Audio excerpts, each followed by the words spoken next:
쌍용자동차가 지난 2009년 대규모 정리해고를 앞두고 회계 조작을 벌였다는 의혹이 불거지고 있습니다. 국정조사를 통해 진상을 철저히 규명해야 한다는 목소리가 다시 높아지고 있습니다. 곽영신 기자의 보도입니다. 쌍용차가 대규모 정리해고의 근거로 내세웠던 감사 보고서가 조작됐다는 의혹이 불거지면서 쌍용차 사태가 새로운 국면을 맞고 있습니다.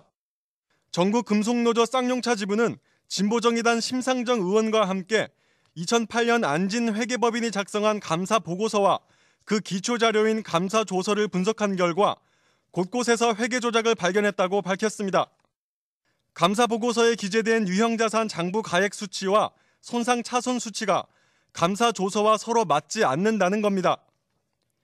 이에 대해 쌍용차 노조는 감사 보고서가 쌍용차의 원래 자산을 낮추고 손실은 늘려서 쌍용차의 재정 상태가 나쁜 것처럼 보이도록 조작했다고 보고 있습니다. 이 밖에도 쌍용차 노조 측은 2009년 당시 쌍용차가 법원에 제출한 회생 절차 개시 신청서를 분석한 결과 3천억 원이 넘는 부동산을 보유하고 있었음에도 불구하고 담보대출을 하지 않는 등 사측이 고의적으로 유동성 위기를 조작한 정황도 발견했다고 밝혔습니다. 쌍용차 사태가 회계 조작으로 인한 기획부도였다는 의혹이 불거지면서 국회 국정조사를 통해 문제를 해결해야 된다는 목소리도 높아지고 있습니다. 쌍용차 범국민대책위원회와 쌍용차 노조 등은 쌍용차를 둘러싼 의혹이 구체적인 증거를 통해 드러나고 있는 만큼 총체적인 진상 규명을 위해 국정조사를 실시해야 한다고 강조했습니다. 회계장부에 쌍용자동차 생산시설의 가치를 5,177억 원 삭감시키는 것으로 회계 조작을 했는데, 문제는 그 회계 조서를 살펴보니까 덧셈 뺄셈조차도 맞지 않는 엉터리 자료였다는 것입니다. 총체적 진상 규명을 위해 국회가 나서야 한다고 봅니다. 이 나라의 진실과 정의가 무너지지 않고 살아있음을 국회가 증명해야 합니다.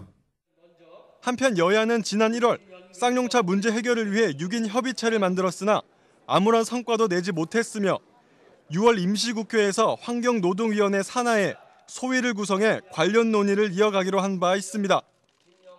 한국교회 역시 쌍용차 진상규명에 대한 목소리를 높이고 있습니다.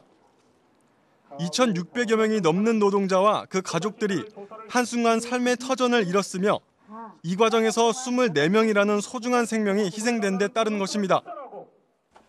한국기독교교회협의회 실행위원회는 9개 기관이 참여하는 쌍용자동차 사태 해결을 위한 대책위원회를 구성해 지난 5월 30일 첫 모임을 갖고 쌍용차 문제에 대한 신학적 해석을 담은 성명서 발표, 일반 교인을 대상으로 한 목회 서신 발송, 공청회 개최 등 여러 활동을 벌이기로 결의했습니다. 교회협은 또 쌍용차 노사 간 대화 자리를 마련하기 위해 적극 노력하는 한편 WCC 부산 총회에서도 세계교회의 쌍용차 문제를 적극 알리고 문제 해결을 위한 도움을 요청할 계획입니다. 무고한 노동자들을 죽음으로 내몰고 그 가족의 삶의 터전까지 앗아간 쌍용차 사태. 기획부도에 대한 의혹이 커지고 있는 가운데 철저한 진상규명과 문제 해결을 위한 관심과 노력이 절실히 요구되고 있습니다. C채널 뉴스 곽영신입니다.